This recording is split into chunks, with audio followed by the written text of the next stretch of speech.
Hello, cherished viewers. Welcome to podcast channel. Remember to like and subscribe. Enjoy the content. As Linda and I sat together in the airport lounge, her gaze was as devoted as ever, like I was the most important person in her world.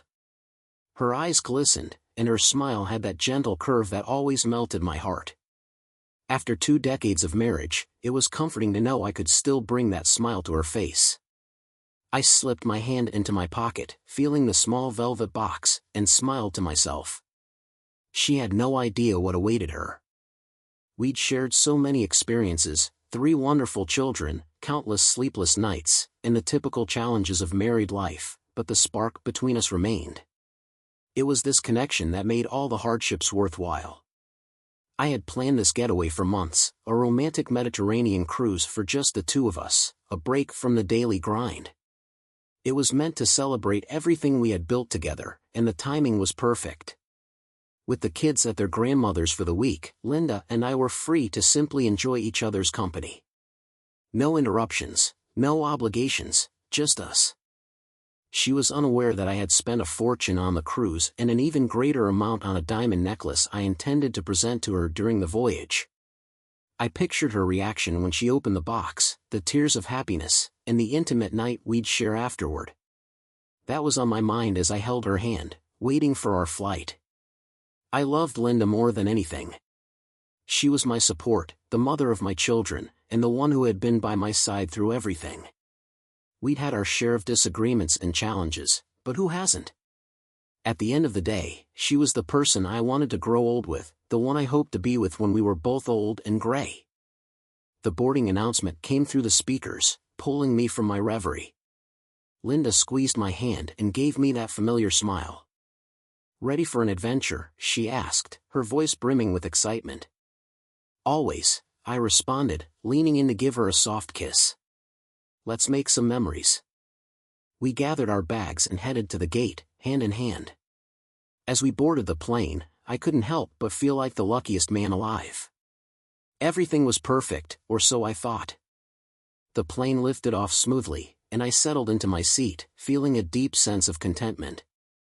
Linda was already flipping through the in-flight magazine, her fingers brushing over the glossy pages with an absent-minded grace. I watched her out of the corner of my eye, admiring the way her hair fell over her shoulders, the soft curve of her neck. I'd always been proud to have her by my side. She was beautiful inside and out. We had met in college, both young and full of dreams. She was studying nursing, and I was deep into engineering.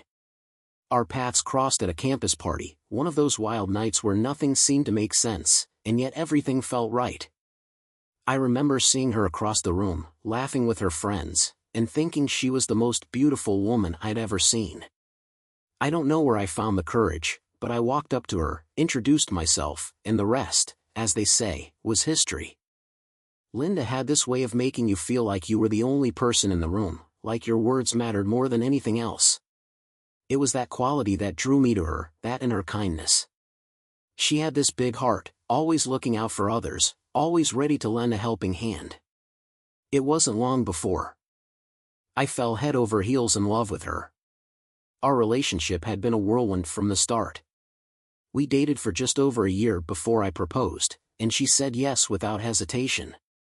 I remember that day like it was yesterday, the way she cried when I got down on one knee, the way she laughed through her tears as she slipped the ring onto her finger.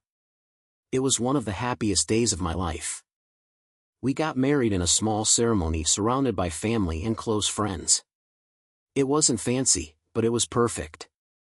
Linda wore a simple white dress, and I was in a rented tuxedo that didn't quite fit, but none of that mattered.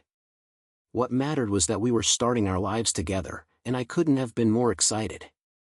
The early years of our marriage were full of challenges.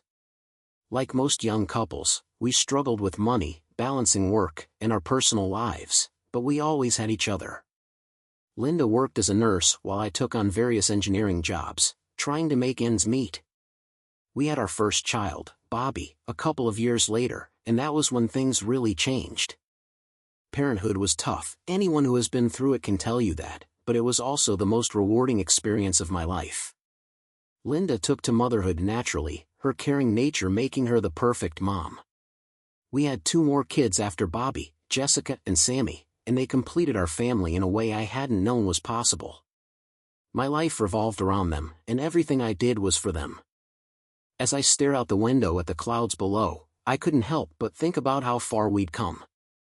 Linda and I had been through so much together, and yet here we were, still strong, still in love.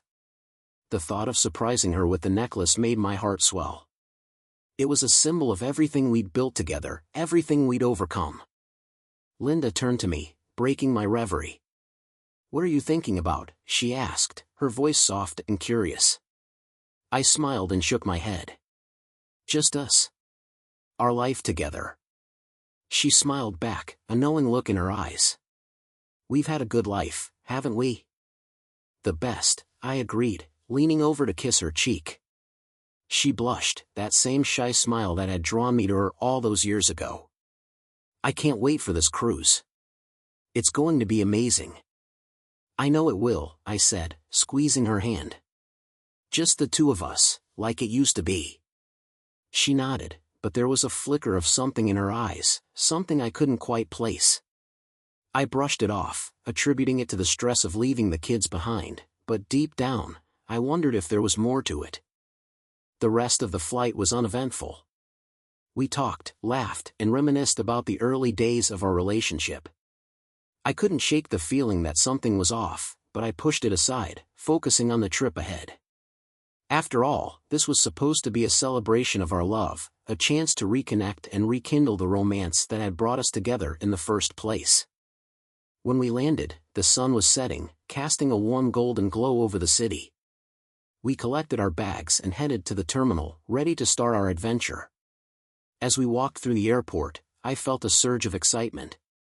This was it, the start of something wonderful. But as we made our way to the baggage claim, I noticed a man standing near the exit, his eyes fixed on us.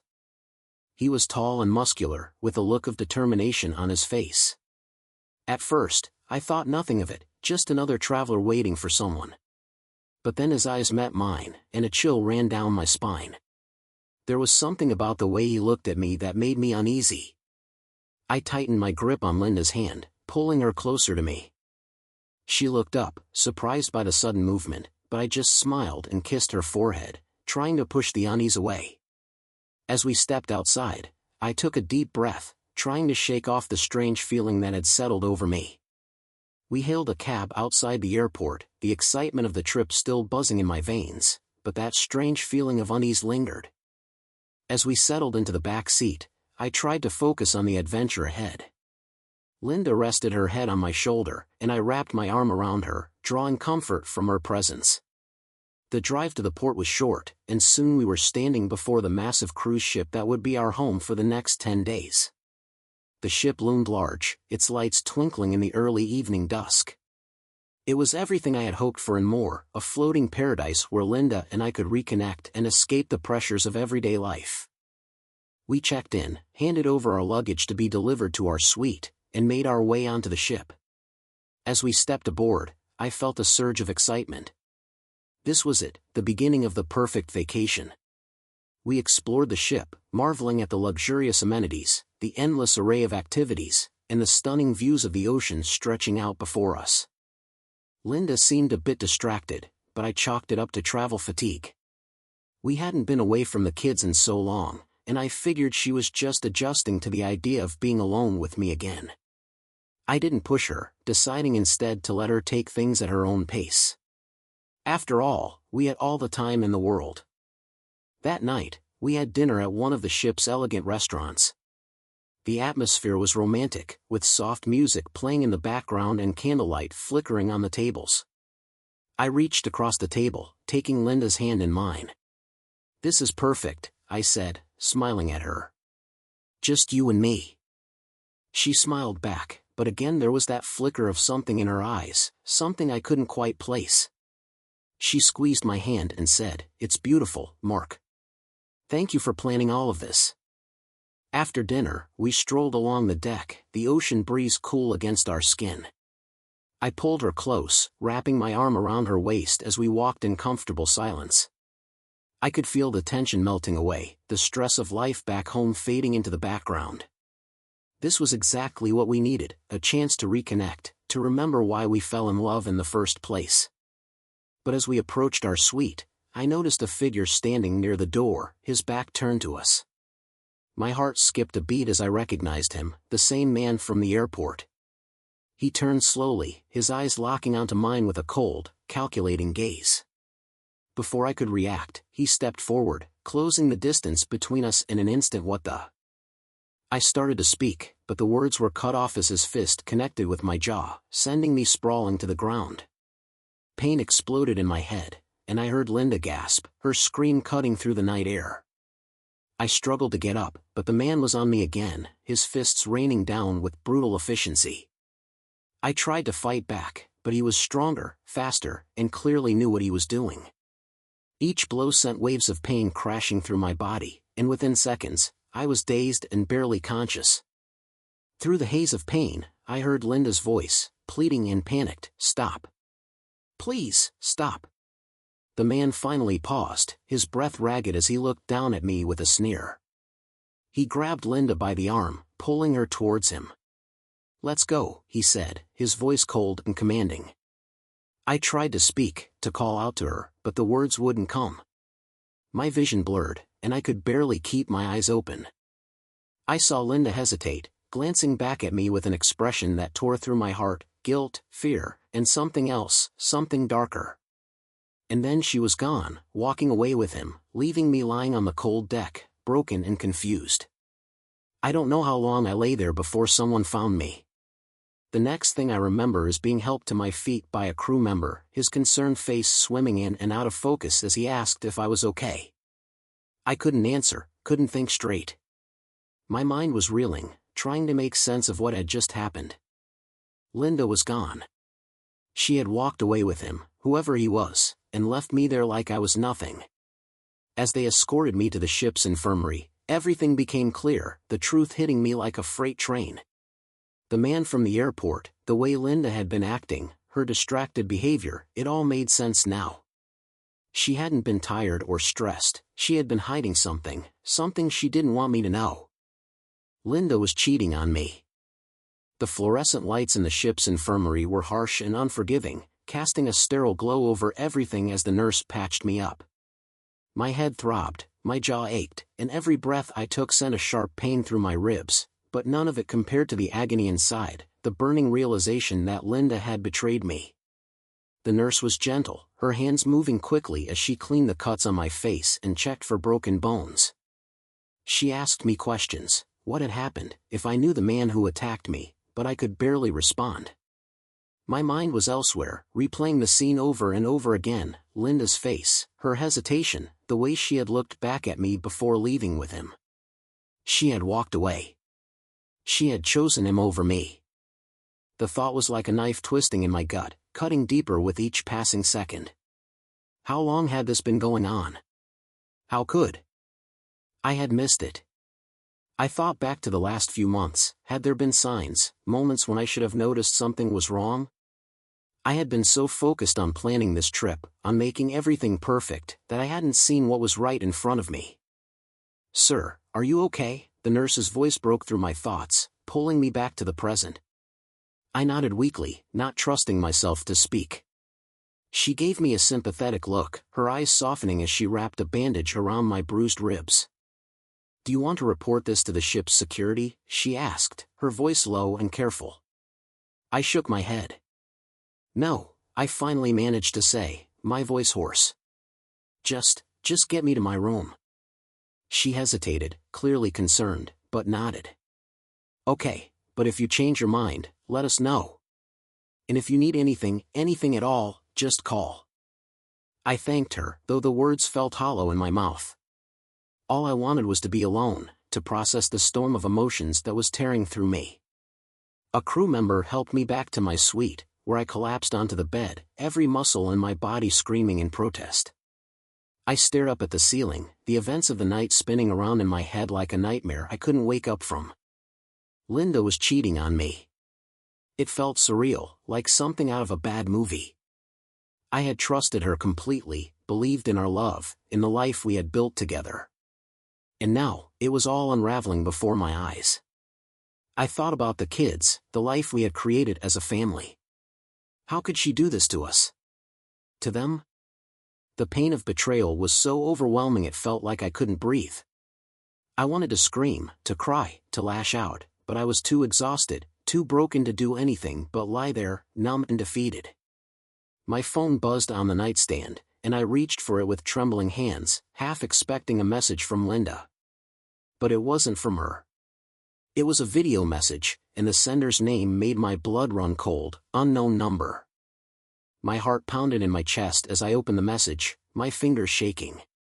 The video began to play, and I felt bile rise in my throat as I realized what I was seeing. Linda, in bed with him, the man who had attacked me.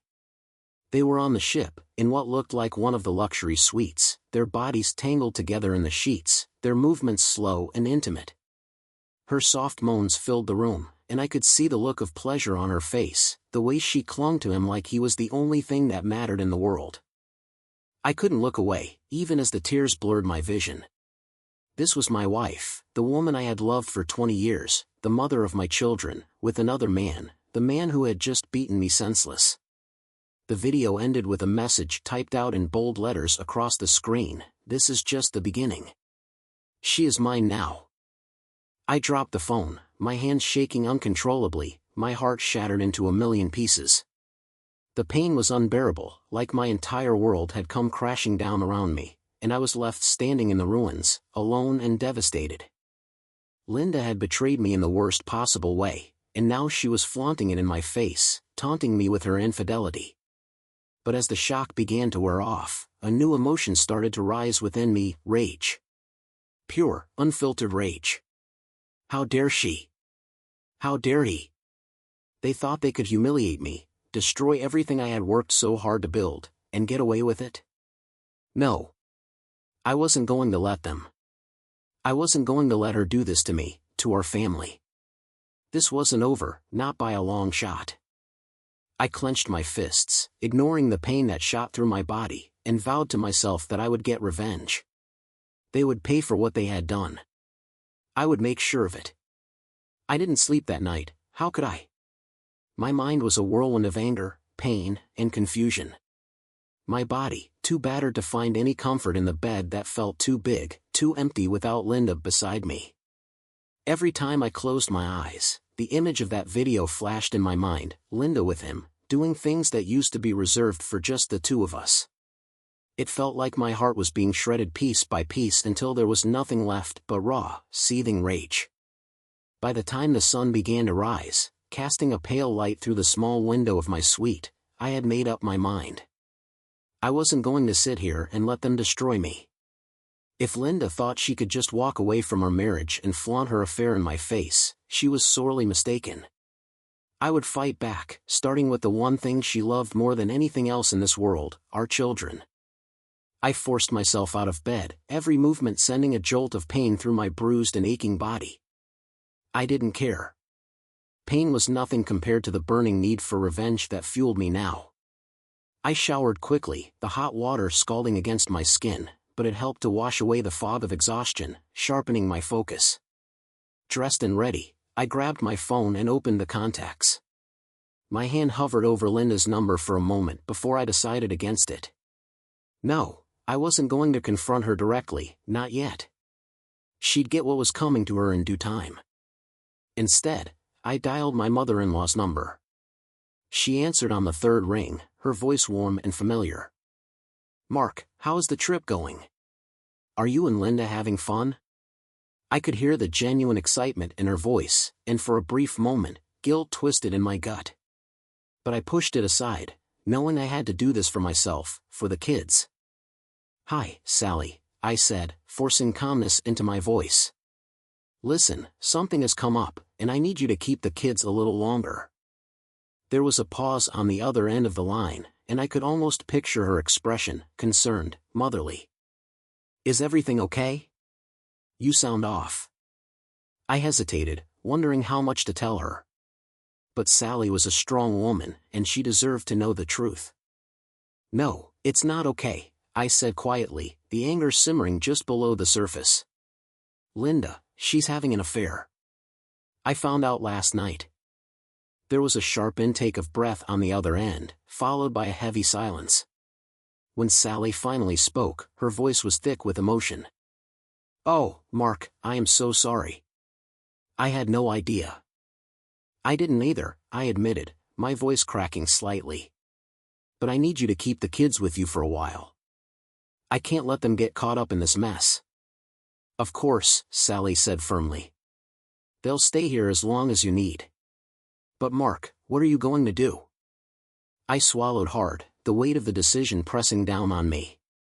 I'm going to take care of it, I said, the words feeling like a promise. I'm going to make sure she can't hurt them or me ever again. After ending the call, I felt a little lighter, as if making the decision had lifted some of the weight off my shoulders. But there was still so much to do, so many plans to set in motion. I knew I couldn't handle this alone, so I made the next call, to a lawyer I'd heard about from a friend. Michael Green had a reputation for being ruthless, the kind of lawyer who could tear someone apart in court without breaking a sweat. Green Law Offices, how may I help you? The receptionist answered, her voice chipper. I need to speak with Michael Green, I said, trying to keep my voice steady. It's urgent. Mr. Green is with a client right now, but I can schedule you for later this week. I interrupted, my tone sharper than I intended. Wait, this is about an infidelity case, and I need his help now. There was a brief pause, and then she said, hold on, please. I waited, the phone pressed tightly to my ear as the receptionist presumably informed Green of the situation. A moment later, his deep, authoritative voice came on the line. This is Michael Green. I hear you have an urgent matter. Yes, I replied, taking a deep breath. My wife is cheating on me. I need to file for divorce and get custody of my kids. Infidelity is a strong case for divorce, but it doesn't automatically guarantee custody, Green said, his tone measured and professional. But if you are serious about this, we can build a case. Do you have proof of the affair? I have video proof, I said, my voice hardening at the memory. That's a good start, Green said, a hint of approval in his voice. We can use that to your advantage. When you get back, come straight to my office, and we'll discuss the details. I'll be there, I promised, my resolve strengthening with each word. After hanging up, I took a deep breath, trying to steady myself. I wasn't the type to seek revenge, but this wasn't just about getting even. It was about protecting my kids, about making sure they didn't suffer because of Linda's betrayal. And it was about making sure Linda knew she had made the biggest mistake of her life. I wasn't going to let her destroy everything I'd worked so hard to build, not without a fight. As I stood by the window, staring out at the endless ocean, I could feel the anger boiling inside me, pushing me forward, driving me to do whatever it took to make her pay. I had been blindsided by her betrayal, but now I was going to take control. I wasn't going to be the victim in this story. I was going to be the one who came out on top, no matter what it cost. Linda had no idea what was coming. The cruise dragged on, each day feeling like an eternity as I planned my next move. I kept to myself, avoiding the areas where I might run into Linda or her lover. The ship was big enough that it wasn't too difficult, but every quiet moment, every pause in activity, was filled with the tormenting thought of what they were doing together. It was like a knife twisting in my gut, sharper each time I imagined them laughing, sharing intimate moments, her hands on him like they had been on me. The anger was relentless, a fire that wouldn't burn out no matter how hard I tried to smother it with thoughts of the kids, the future, or the revenge that was now my only focus. On the last night of the cruise, I sat alone in the dimly lit bar, nursing a drink. I wasn't much of a drinker, but the alcohol took the edge off the rage that simmered just below the surface. The bartender was friendly, chatting with the other guests, but he kept his distance from me. Maybe he could sense the storm brewing inside me, the barely contained fury that threatened to explode at any moment. I stared into the amber liquid in my glass, replaying the events of the past few days over and over in my mind. It felt like I was living someone else's life, like the betrayal I'd experienced was too surreal to be my own reality. But it was real, and the pain was unbearable. As I finished my drink, I felt a presence beside me. I turned, half expecting it to be Linda, maybe there to offer some apology. But it wasn't. It was him, the man who had stolen my wife, the man who had beaten me to a pulp and flaunted his conquest in my face. He looked at me with that same cold, smug expression I'd seen at the airport and again on the video. He didn't say anything at first, just stared at me as if sizing me up, waiting for me to make a move. I wanted to smash the glass in my hand against his face, to feel the satisfying crunch of bone under my knuckles, but I forced myself to stay calm. I wasn't going to let him provoke me, not here, not now. He wasn't worth it. "What do you want?" I asked, my voice flat, emotionless. He smirked, his eyes narrowing. "Just wanted to see how you were holding up. Can't imagine it has been easy, watching your wife enjoy herself with another man." My grip tightened on the glass, the rage bubbling up, but I kept my expression neutral. "What are you trying to prove?" He leaned in closer, his voice low and taunting. "That you were nothing, Mark. That you were just a pathetic, weak little man who couldn't even keep his own wife satisfied." The words hit me like a physical blow, each one sharp and precise, cutting deeper into the wound that had been festering since the moment I realized Linda was cheating. I wanted to lash out, to tear him apart, but I knew that was what he wanted. He wanted to see me break, to prove that he had won. But I wasn't going to give him that satisfaction, not yet. "I'll tell you what," I said, my voice steady and cold. "Enjoy it while you can, because when this is over, you'll be nothing but a bad memory. And Linda? She'll come crawling back. And when she does, she'll realize just how big of a mistake she made." He laughed, a cruel, mocking sound that grated against my nerves. "You really think she's going back to you? She's finally found a real man, someone who knows how to take care of her, how to make her feel alive. You were just a stepping stone, Mark, a placeholder."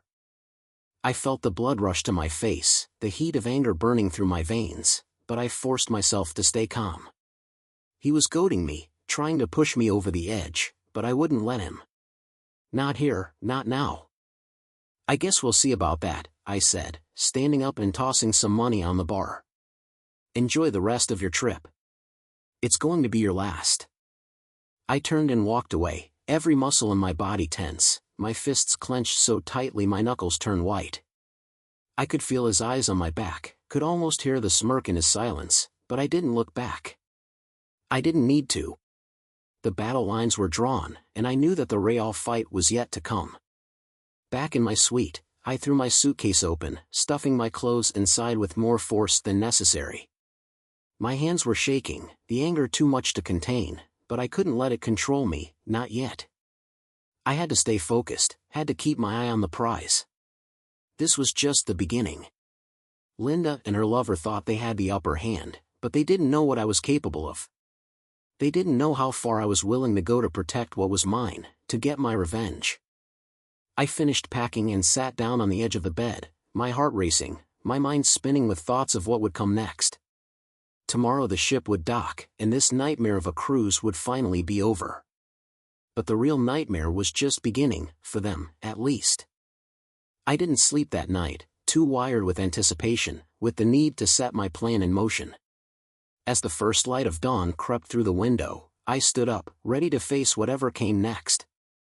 When the ship finally docked, I was the first off, my suitcase in hand, my resolve stronger than ever.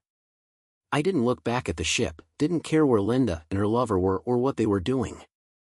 I had one goal now, to get to the lawyer, to start the process that would tear their world apart just like they had torn mine. As I hailed a cab, I couldn't help but feel a twisted sense of satisfaction. They thought they had won, but they had no idea what was coming. This was just the beginning. The cab ride from the port to Michael Green's office felt like the longest journey of my life. The city passed by in a blur, my mind too consumed with thoughts of what was about to unfold.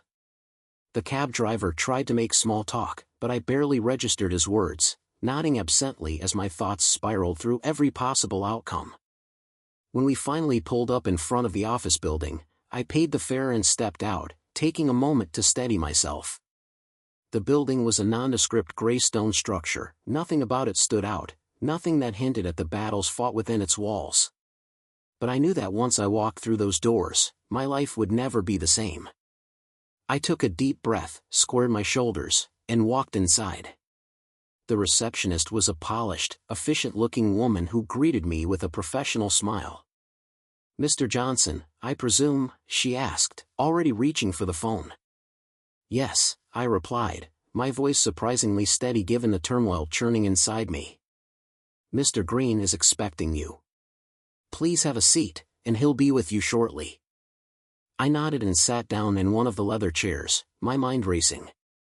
It wasn't long before Michael Green appeared in the doorway, a tall, imposing figure in a tailored suit that screamed power and authority. His presence alone was enough to reassure me that I was in the right place. "Mr. Johnson," he said, extending a hand. "Let's get to work." I followed him into his office, a spacious, minimalist room dominated by a large mahogany desk.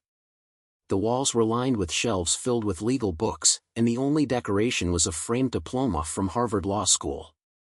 Green gestured for me to sit, and I did, feeling a mix of anxiety and determination.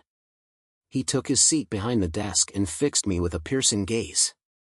"You've been through a lot, Mr. Johnson, but I need you to stay focused. We are going to get through this, but I need every detail you can give me about your wife's affair, no matter how painful. The more we know, the better we can prepare." I nodded, my mouth dry, as I began to recount everything that had happened, from the moment I noticed the man at the airport to the brutal attack and the video that followed. Green listened intently, jotting down notes, his expression unreadable. When I finished, he leaned back in his chair, tapping his pen against the notepad. "This video is key," he said. "It's not just proof of infidelity, it's evidence of intent to inflict emotional harm. We can use this to build a case, not just for divorce, but for custody of your children." The mention of the kids brought a fresh wave of anger and sadness, but I pushed it down, focusing on what mattered. "I want full custody," I said, my voice firm. "I don't want her anywhere near them." Green nodded. "Given the circumstances, I think we can make a strong case for that. The courts don't look kindly on a parent who abandons their children for an affair, especially one so brazen. We'll argue that she's unfit to care for them, that her actions show a lack of judgment and a disregard for their well-being." He paused, flipping through his notes before continuing. "But we need to move quickly. The longer she has to establish herself as a stable parent, the harder it will be to argue otherwise. I'll file the paperwork for the divorce today, and will request an emergency hearing for temporary custody." I nodded, the gravity of the situation settling in. This was it, the first strike in what would undoubtedly be a long and painful battle. But I was ready for it. I had to be. "There's one more thing," I said, reaching into my pocket and pulling out the small velvet box I had intended to give Linda on the cruise. I was going to surprise her with this before everything happened. Green opened the box and examined the diamond necklace inside. "A very generous gift," he remarked, then closed the box and handed it back to me. "It's up to you what you want to do with it, but I'd suggest holding on to it for now. It might be useful down the line, depending on how things play out." I slipped the box back into my pocket, a bitter taste in my mouth. That necklace had once symbolized the love I thought we shared, the future I thought we had. Now, it was nothing more than a painful reminder of how wrong I had been. Green stood up, signaling the end of our meeting. "I'll get started on the paperwork right away. You'll be served within a few days. In the meantime, I suggest you gather any other evidence you can, bank statements, emails, anything that might support your case." I stood as well, shaking his hand. "Thank you," I said, meaning it. Green was the ally I needed, the weapon I would wield to bring Linda down. As I left his office and stepped back out onto the bustling city street, I felt a strange sense of calm wash over me. The first move had been made, the game had begun, and there was no turning back now. Back at the hotel, I collapsed onto the bed, exhaustion finally catching up with me. The last few days had been a nightmare, and I knew the road ahead would be long and difficult. but I was ready to fight. I had to be, if not for myself, then for my kids. I stared up at the ceiling, the events of the day playing out in my mind. There was still so much to do, so much to plan, but for now, I allowed myself a moment of rest, knowing that the battle was just beginning. This time, I wouldn't be caught off guard. The days following my meeting with Michael Green were a blur of paperwork, phone calls, and sleepless nights. I kept my emotions in check, focusing solely on the task at hand, dismantling the life Linda had built with her lover and securing a future for my children. Each document I signed, each piece of evidence I gathered, was another step closer to reclaiming control. But beneath that cold, calculated exterior, the rage and hurt festered, driving me forward with a single-minded purpose. When the divorce papers were finally ready, Green wasted no time serving them to Linda. I imagined the shock on her face when she realized what was happening, how the fantasy she'd been living was about to come crashing down. I didn't relish the thought of her pain, but I couldn't deny the satisfaction that came with knowing she wouldn't get away with what she'd done. True to form, Linda tried to contact me as soon as she was served. I ignored her calls, letting them go straight to voicemail. Her texts started out frantic, then turned angry, and finally desperate. I didn't respond to any of them. There was nothing left to say, the time for talking was over. Now it was about action. Green had advised me to stay calm, to let him handle the legal side of things, but I couldn't sit back and do nothing. I needed to see her, to look her in the eye, and make her understand that this wasn't a game she could win. I wanted her to feel the full weight of the consequences of her betrayal. So I waited until I knew she'd be home alone. The kids were still with Sally, and Linda's lover had likely scurried back to wherever he came from once the papers hit. It was the perfect time to confront her, to lay everything out and watch her squirm. The drive to our house was surreal. It had been our home for so many years, the place where we'd raised our children, shared our dreams, and built our lives together. Now, it felt like a battlefield, a place where the final showdown would take place. I pulled into the driveway, and a flood of memories washed over me, Bobby learning to ride his bike in the cul-de-sac, Jessica planting flowers in the garden with Linda, Sammy's laughter echoing through the halls. Those memories were tainted now, stained by the knowledge of what Linda had done. I took a deep breath, steeling myself, and got out of the car. The house loomed before me, a familiar silhouette against the darkening sky. I walked up to the front door, my heart pounding, and rang the bell. It took a moment, but I heard her footsteps approaching. The door opened, and there she was, my wife, the woman I had loved more than anything in this world, now standing before me like a stranger. Her face was pale, her eyes wide with fear and uncertainty. "Mark," she breathed, her voice trembling. "What are you doing here?" I didn't answer right away, letting the silence stretch between us. I wanted her to feel the tension, the weight of what was coming. Finally, I stepped forward, pushing the door open wider. "We need to talk." She stepped back, allowing me to enter. I walked past her into the living room, the place where we had spent countless nights together laughing, talking, making plans for the future.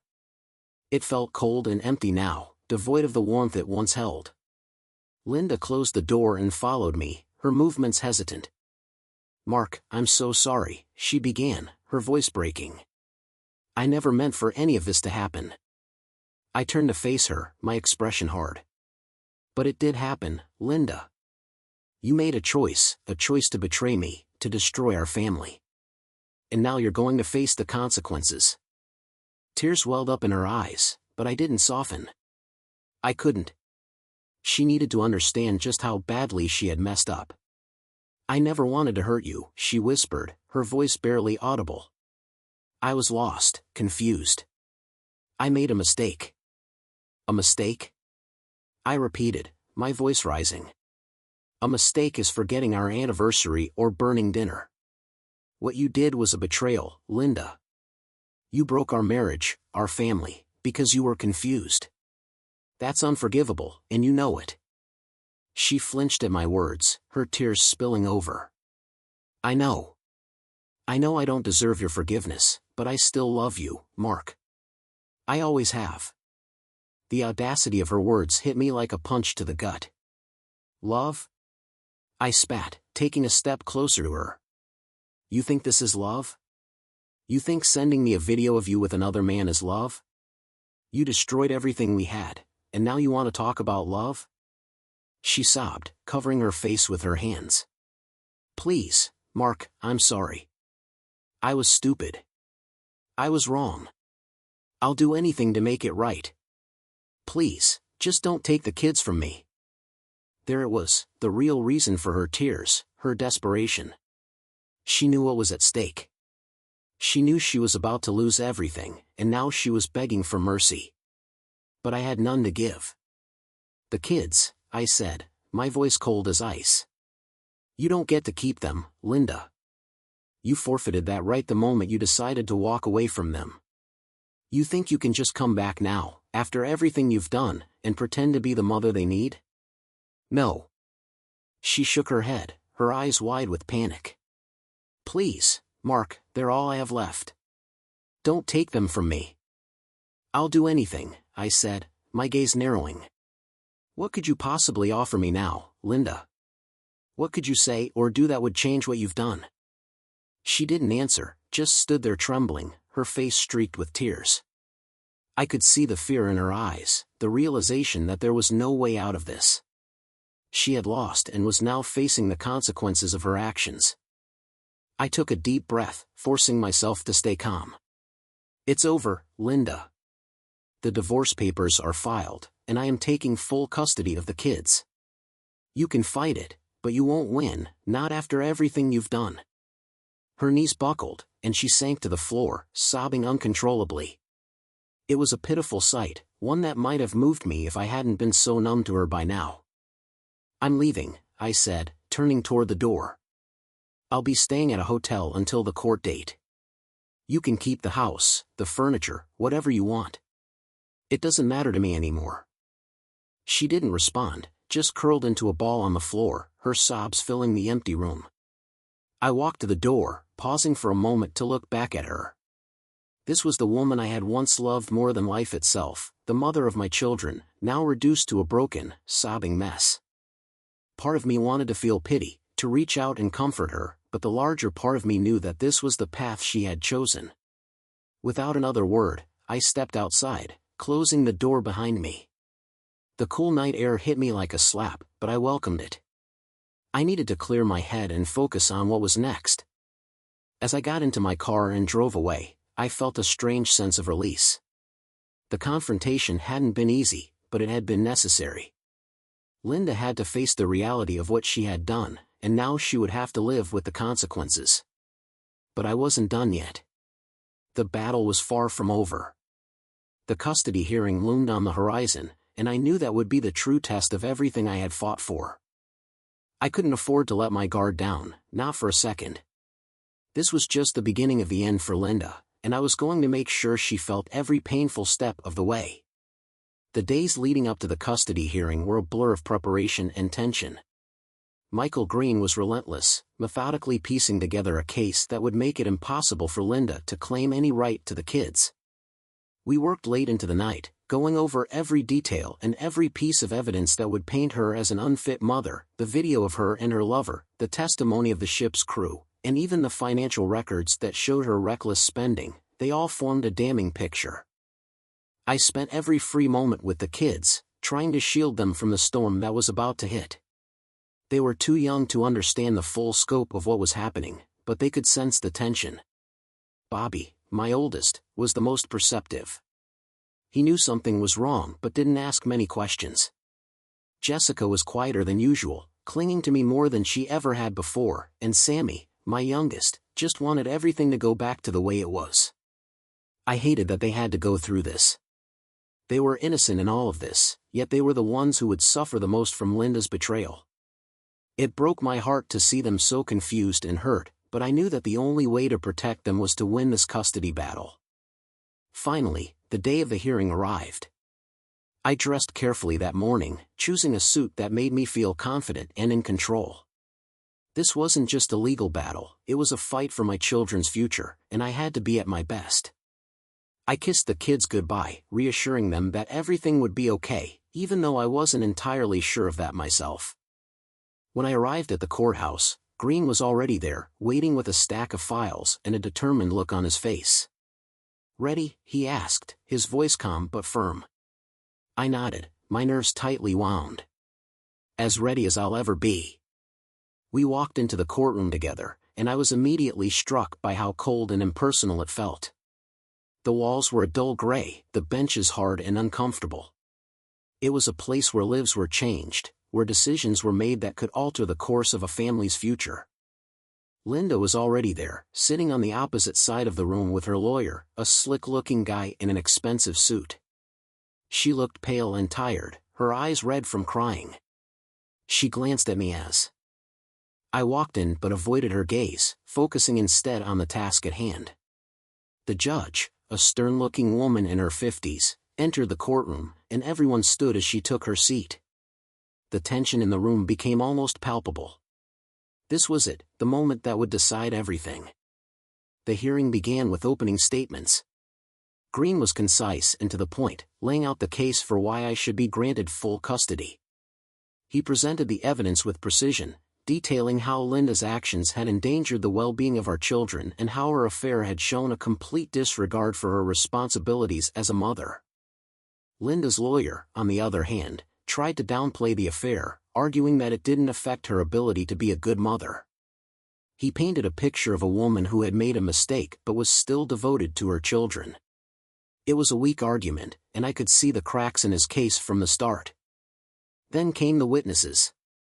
Green had called in the ship's crew members who had seen Linda with her lover, as well as friends and neighbors who testified about her behavior over the past few months. Each testimony chipped away at the image Linda's lawyer was trying to create, revealing the truth of what had really happened. When it was Linda's turn to testify, I could see the fear in her eyes. She looked at me as if silently pleading for mercy, but I remained stoic. This wasn't the time for sympathy, this was about the kids. She took the stand, her voice shaking as she tried to explain herself. She admitted to the affair, to the mistake she had made, but she begged the judge to let her keep custody of the children. She swore that she still loved them and that she would do anything to be a good mother. When Green cross-examined her, he was ruthless. He questioned her judgment, her priorities, her ability to provide a stable environment for the kids. He brought up the video, the financial records, and the night she had left the children to be with her lover. With each question, her defense crumbled, her answers becoming more desperate and less convincing. The judge watched everything with a keen eye, her expression giving nothing away. When it was finally over, Linda's lawyer tried to salvage what was left, but it was clear that their case had been torn apart. The judge called for a recess, and we all waited anxiously for her decision. I paced the hallway outside the courtroom, my heart pounding in my chest. This was it, everything. I had fought for everything. I had endured it all, and it all came down to this moment. Finally, we were called back into the courtroom. The judge took her seat, her gaze sweeping over both sides before she spoke. "I have considered the evidence presented today, and I have come to a decision," she began, her voice firm and authoritative. "This is a difficult case, one that involves not just the rights of the parents but the best interests of the children." She paused, and I held my breath, my hands clenched into fists at my sides. It is clear to me that Mrs. Johnson has made choices that have significantly impacted her ability to provide a stable and nurturing environment for her children. While I do not doubt that she loves them, her actions have shown a lack of judgment and responsibility that cannot be ignored. Linda's face crumpled, her hands shaking as she gripped the edge of the table. I felt a pang of guilt, but I quickly pushed it aside. This wasn't about her, it was about the kids. Therefore, the judge continued, "I am granting Mr. Johnson full custody of the children. Mrs. Johnson will be allowed supervised visitation, but primary custody will remain with Mr. Johnson." The words hit me like a wave, a mix of relief and sorrow washing over me. I had won. I had secured the future of my children, but at what cost? The woman I had once loved was now a broken shell of herself, and our family would never be the same. Linda broke down in tears, her sobs filling the silent courtroom. Her lawyer tried to console her, but there was nothing he could say to undo what had just been decided. The judge dismissed us, and I walked out of the courtroom feeling a strange sense of emptiness. I had won the battle, but it didn't feel like a victory. It felt like a loss, a final devastating blow to a life that was now shattered beyond repair. Green met me in the hallway, a look of satisfaction on his face. "You did it," he said, clapping me on the shoulder. "The kids are yours." I nodded, barely able to muster a smile. "Thanks, Michael. I couldn't have done it without you." He handed me a copy of the court order, his expression turning serious. "This isn't the end, Mark. Linda might try to appeal, and you need to be prepared for that. But for now, you've got what you wanted. Go home. Be with your kids. They need you." I thanked him again and left the courthouse, the weight of the day pressing down on me. The sun was setting as I drove back to my mother-in-law's house where the kids were waiting. They didn't know the details of what had happened, and I wasn't sure how I would explain it to them. All they knew was that their world had changed, and it was up to me to help them navigate through the wreckage. When I arrived, the kids ran out to greet me, their faces lighting up with smiles that broke my heart.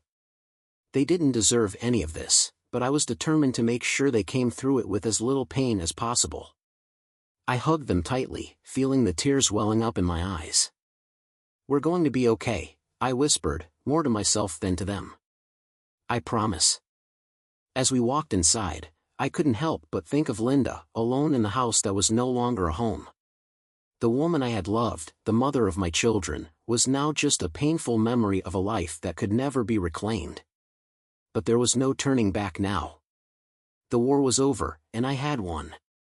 Yet, in the silence that followed, I couldn't help but wonder if victory was worth the cost. In the days that followed the custody hearing, life slowly began to settle into a new normal. The kids and I moved back into the house, though it didn't feel like home anymore. The walls, once filled with laughter and love, now echoed with the memories of a life that had been torn apart. I did my best to fill the silence, to make the house a place where my children could feel safe and loved again, but it was a constant battle against the ghosts of the past. Linda moved into a small apartment across town, the weight of her actions bearing down on her more heavily with each passing day. She tried to maintain contact with the kids, but they were distant, confused by the sudden shift in their lives. Bobby was the most affected. He withdrew into himself, spending more time alone in his room. His once bright spirit dimmed by the turmoil of the past few months. Jessica was quieter than usual, her smiles fewer and farther between, while Sammy, too young to fully understand, clung to me, seeking reassurance that I was still there for him. Linda's visits were awkward and tense, the air thick with unspoken words and unresolved pain. She tried to make amends, to show the kids that she still cared, but it was clear that something had been irreparably broken. The kids were polite but distant, their trust in her shattered by the knowledge of her betrayal.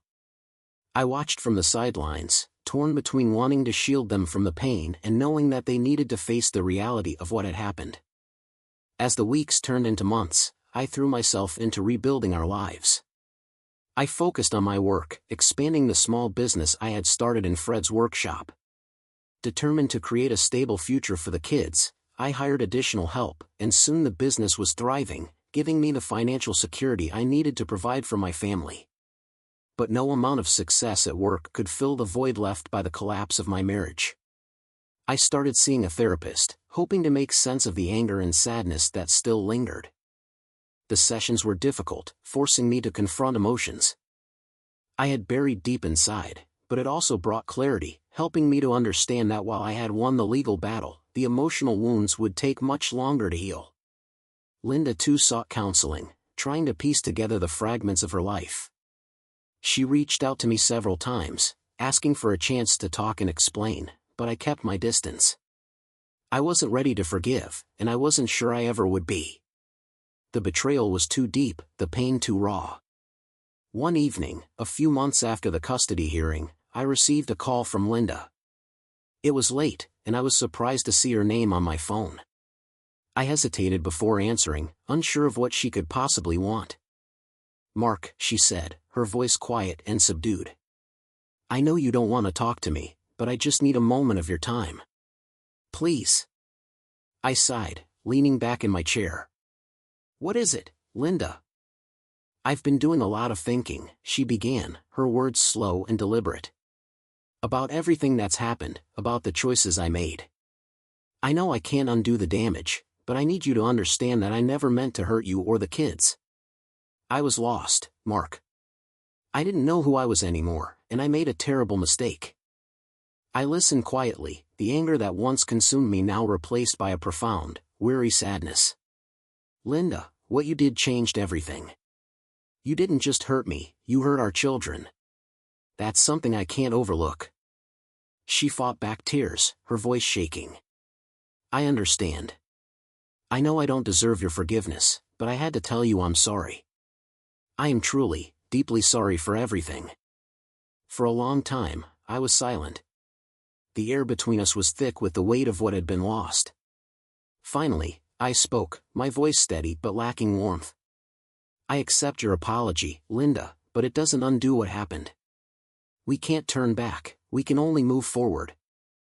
After another lengthy pause, she spoke softly. "I hope that someday, for the sake of the kids, we can find a way to be civil. They deserve that." "They do," I agreed, though the idea of anything more than co-parenting seemed impossible. From then on, our interactions were limited to discussions about the kids. We communicated through texts and emails, handling visitation schedules and school events, but there was no warmth or connection. We were bound by our children but otherwise remained strangers. As time passed, the pain began to ease. The kids adapted to the new reality, though the past left its mark in subtle ways: Bobby's hesitation to express his feelings, Jessica's quiet sadness, Sammy's need for constant reassurance. But we managed to move forward, rebuilding our lives day by day. A year after the custody hearing, I met someone new. Her name was Rachel, and she was everything I hadn't realized I needed: kind, patient, and understanding of my past. We took things slowly, cautious not to rush. Gradually, I found myself opening up to her in ways I hadn't thought possible. The kids liked her, and she was gentle with them, never trying to replace Linda but providing them with a different kind of support. As we spent more time together, Rachel became a natural part of our lives. It wasn't a fairy tale ending, life rarely is, but it was a second chance, a new beginning I hadn't thought I'd ever have. I learned to let go of the anger, accepting that while Linda's betrayal had changed everything, it didn't have to define my future. Linda and I never reconciled, but we managed to coexist for the sake of the kids. She remained in their lives, though their relationship with her was altered. They grew up knowing that, despite her mistakes, she was still their mother, and they loved her in their own way. As for me, I found peace in the life I had rebuilt. The pain never completely vanished, but it diminished over time, replaced by the love and joy I found in my children and with Rachel. The past was a part of me, but it no longer controlled me. One evening, sitting on the porch with Rachel and watching the kids play in the yard, I realized I had finally achieved what I had fought so hard for: peace. It wasn't perfect and came with sacrifice, but it was mine, and that was enough.